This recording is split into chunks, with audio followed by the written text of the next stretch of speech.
सहना भवतु सहनौ भुनक्तु सह वीर्यं करवावहै तेजस्विनावधीतमस्तु मा विद्विषावहै। ओम शांति शांति शांति। वैदिक जीवन पद्धति की इस कक्षा में आप सभी का हार्दिक स्वागत है, अभिनंदन है।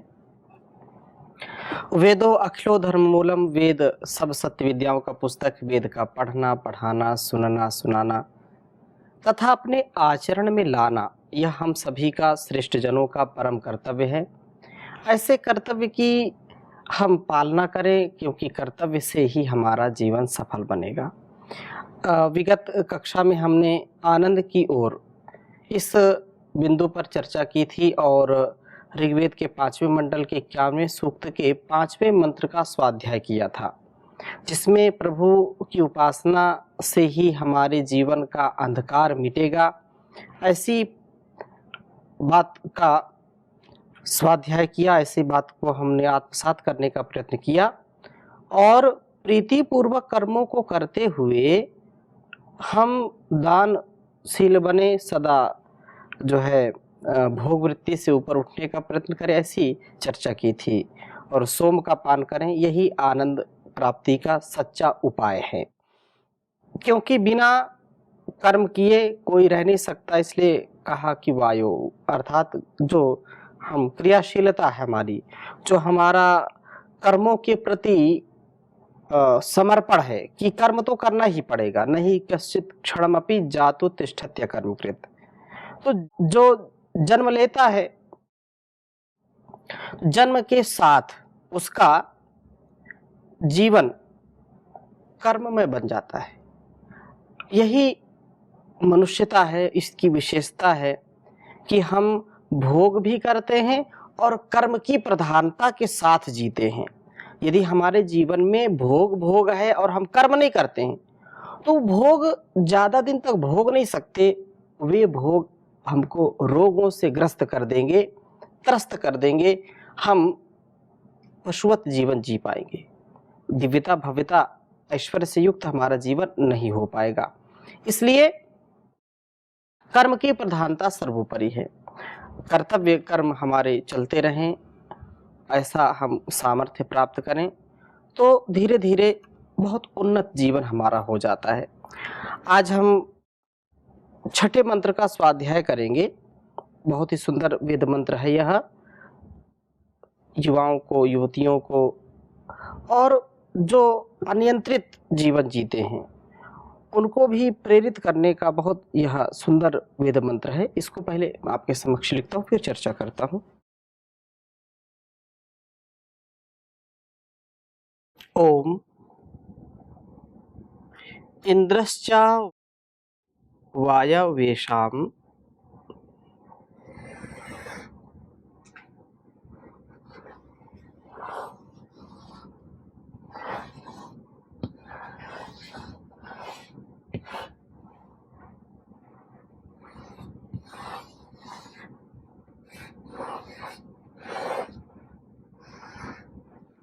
इंद्रश्च वायवेशाम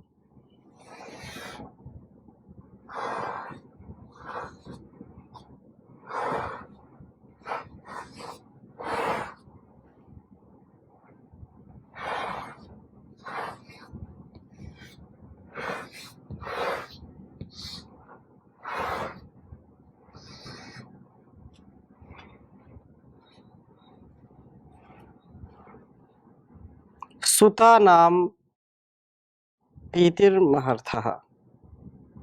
सुता नाम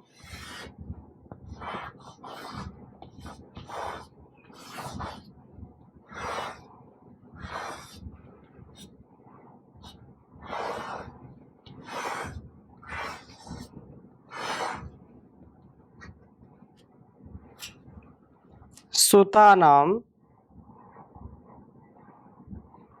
प्रीतिमहर्थः।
तान जुषे था अपरे वसावभी, तान जुषे था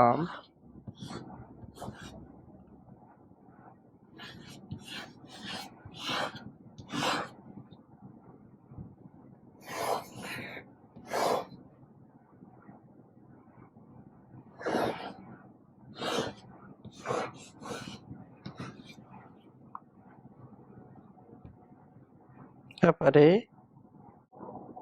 अरे पसावभी प्रयः।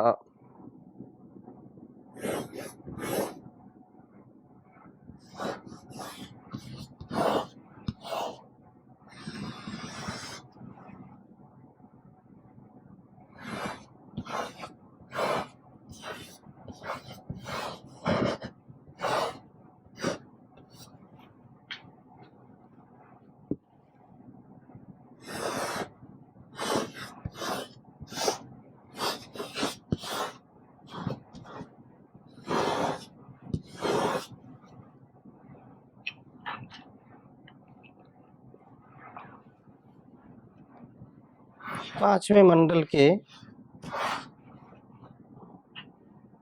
51वें सूक्त का छठा मंत्र है यह।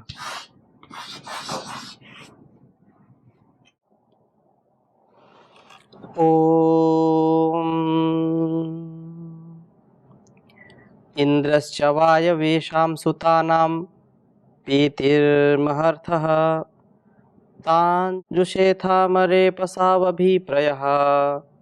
ओम इंद्रश्च वायवेषां सुतानां पीतिमहर्थः, तान् जुषेथामपरे अपसावभिप्रयः। हे वायु, इंद्रश्च वायवेषां सुतानां, हे क्रियाशील जीव, हे क्रियाशील मनुष्य, तो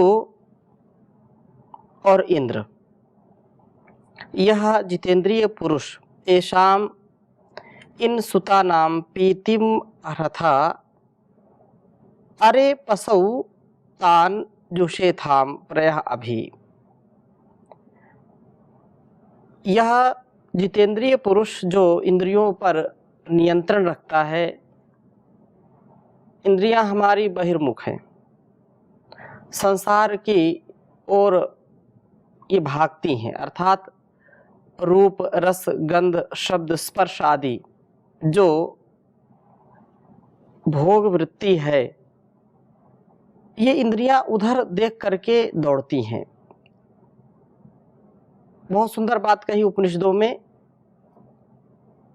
कि इंद्रियां बहिर्मुख बनाई हैं ईश्वर ने। इंद्रियों को नियंत्रित करना, उनको नियंत्रण में रखना, यह हमारा परम कर्तव्य है।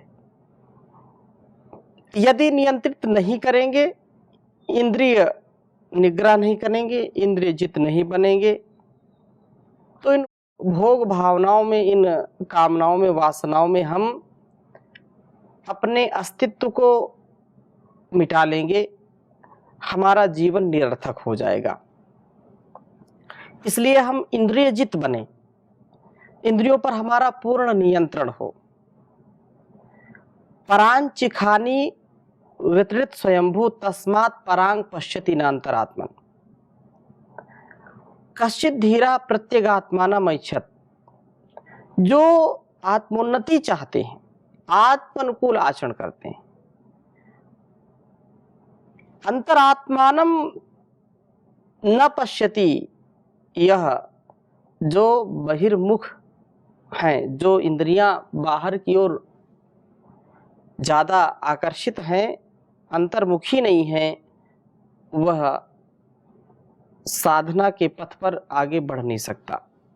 इसलिए हम इंद्रियों को नियंत्रित करने का, इंद्रियों को नियंत्रण में करने का प्रयत्न करें, क्योंकि यही इंद्रियां हमारे लिए शत्रु का काम करती हैं और यही इंद्रियां हमारे लिए मित्रवत कार्य करती हैं। यदि इंद्रियां हमारे नियंत्रित हैं, नियंत्रण में हैं, तो हमको उत्थान की ओर ले जाती हैं, हमारे सामर्थ्य को बढ़ाती हैं। और यदि हम इंद्रियों के चक्कर में आ गए, इंद्रियों का सुख जो है क्षणिक सुख, उसके चक्कर में फंस गए, तो वह इंद्रिय वैकल्य भी प्राप्त होगा, अर्थात इनकी क्षीणता भी। स्वभाव मर्तस्य दंत कैतत सर्वेंद्रियाणाम जरियंति तेजः। कठोपनिषद में बहुत सुंदर चर्चा आती है।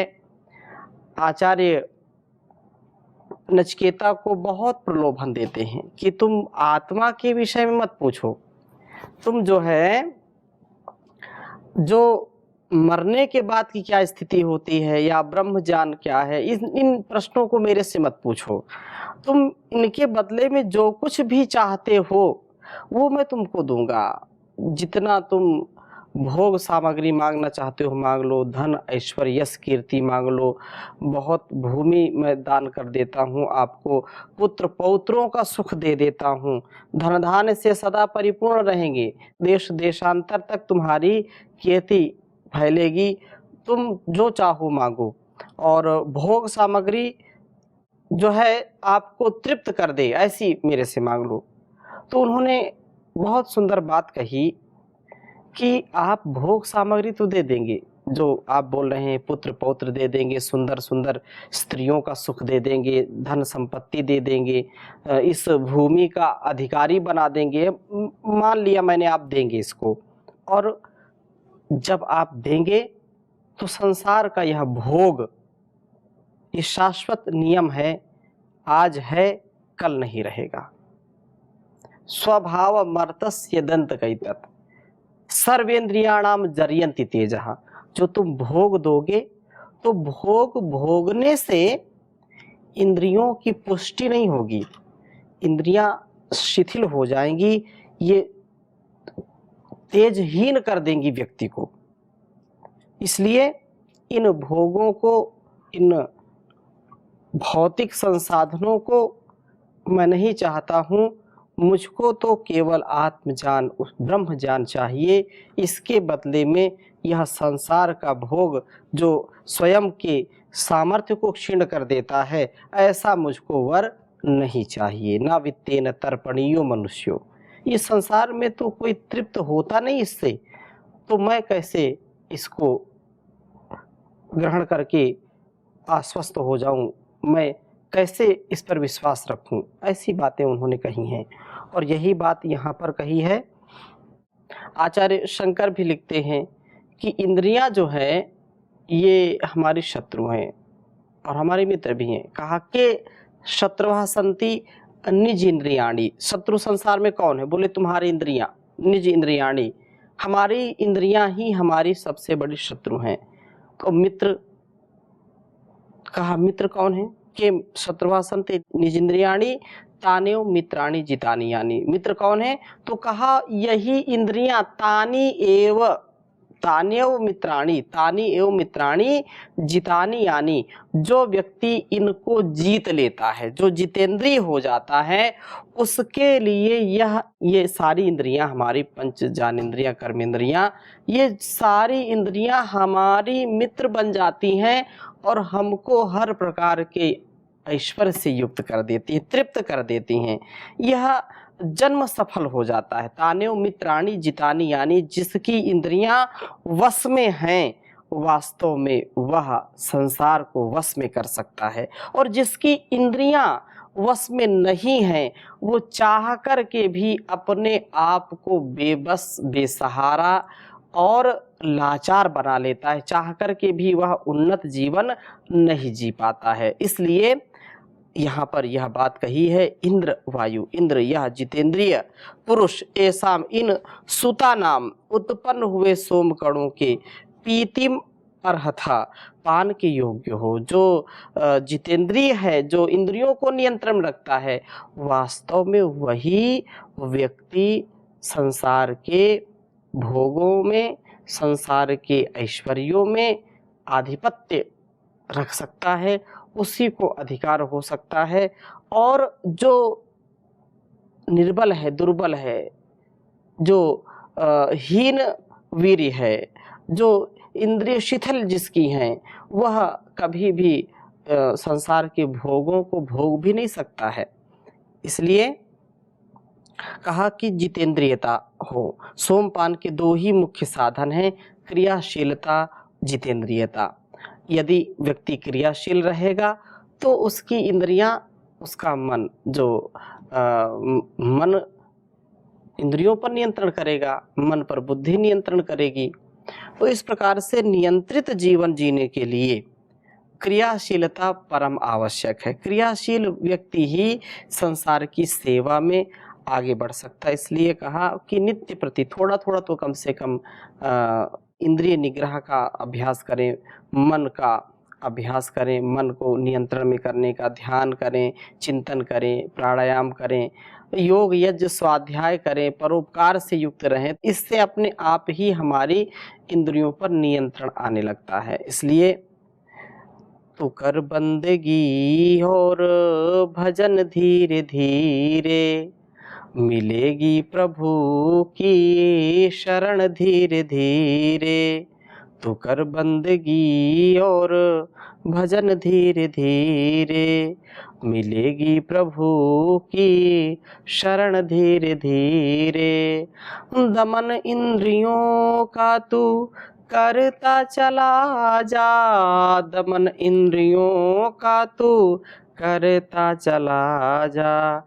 काबू में आएगा मन धीरे धीरे, मिलेगी प्रभु की शरण धीरे धीरे। तो ये मन धीरे धीरे काबू में आ जाएगा। और सत्कार का, सुने कान तेरे सदा वेदवाणी, सुने कान तेरे सदा वेदवाणी। तू कर वेदवाणी मनन धीरे धीरे, मिलेगी प्रभु की शरण धीरे धीरे। तो दुनिया में शुभ कर्म करता चला जा, तो दुनिया में शुभ कर्म करता चला जा। छूटेगा आवा गमन धीरे धीरे, मिलेगी प्रभु की शरण धीरे धीरे। तो धीरे धीरे ही मेरा मन, मेरी इंद्रियां सब नियंत्रण में रहें तो जीवन वास्तव में बहुत ही श्रेष्ठ बन जाएगा। ऐसा हमको सामर्थ्य उस परमात्मा से मिलता है। तो यही ये शिक्षा दे रहा है यह वेद मंत्र कि क्रियाशील जीव, यह जितेंद्रिय पुरुष इन उत्पन्न हुए सोमकणों के पान के योग्य हो। वस्तुतः सोमपान के दो ही मुख्य साधन बताए, क्रियाशीलता, जितेंद्रियता। अरे पशु, क्रियाशीलता व जितेंद्रियता से निर्दोष बने हुए तुम उन सोमकणों को जुशे थाम प्रीति पूर्वक सेवन करो और प्रायः अभी आनंद की ओर चलने वाले हो। जो जितेंद्रिय होगा, जो अपने जीवन में ब्रह्मचर्य का धारण करने वाला होगा, वह यशस्वी होगा, तेजस्वी होगा, वर्चस्वी होगा और आनंद से लबालब भरा होगा। और जो आनंद में रहता है दूसरों को भी आनंद देता है, नहीं तो स्वयं भी पीड़ित, स्वयं भी दुखी और दूसरों को भी दुखी करने का कार्य करता है। क्रियाशीलता व जितेंद्रियता से निर्दोष जीवन बनता है, तभी हम सोम का रक्षण कर पाते हैं और जीवन को आनंद में बना पाते हैं। जीवन जो हम जैसा कर्म करेंगे, कर्म की जो बड़ी महिमा है, क्योंकि व्यक्ति यदि जितेंद्रियता से युक्त है तो उसका फल उसको मिलेगा। यदि वह भोगासक्त है, विषयासक्त है, तो उसका परिणाम उसको भोगना पड़ेगा। इसलिए जो कुछ भी जीवन में हमारे घटित होगा, अवश्यमेव भोक्तव्यम कृतम कर्म शुभाशुभम न भुक्तम क्षीयते कर्म जन्म कोटि शतैरपि।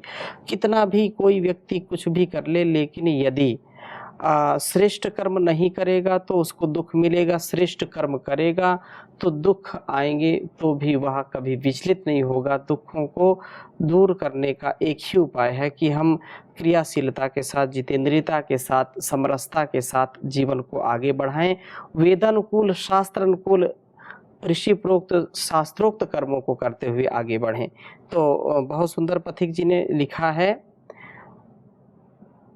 अच्छा ही सब कुछ होता है, इंसाफ है जो भगवान करे, फिर उसका किया कब टलता है। जो लाख यतन इंसान करे, अच्छा ही सभी कुछ होता है। इंसाफ है जो भगवान करे, है परम कृपा उस ईश्वर की। जो तुझे जन्म मिला है मानव का, है परम कृपा उस ईश्वर की। तुझे जन्म मिला है मानव का, कोई और भी है इस दुनिया में जो इतना बड़ा एहसान करे। अच्छा ही सब कुछ होता है। इंसाफ है जो भगवान करे। खुशियों में वक्त गुजरता हो, या सर पे मुसीबत की घड़ियाँ।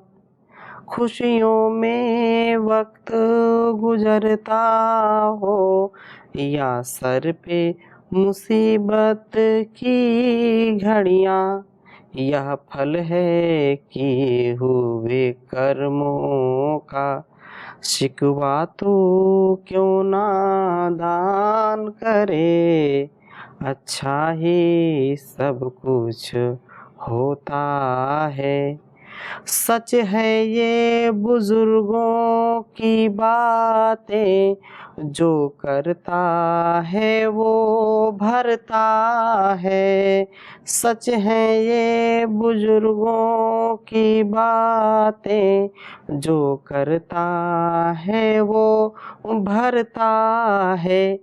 अरे उसका भला फिर क्या होगा, फिर उसका भला क्या होगा। औरों का ही जो नुकसान करे, अच्छा ही सभी कुछ होता है।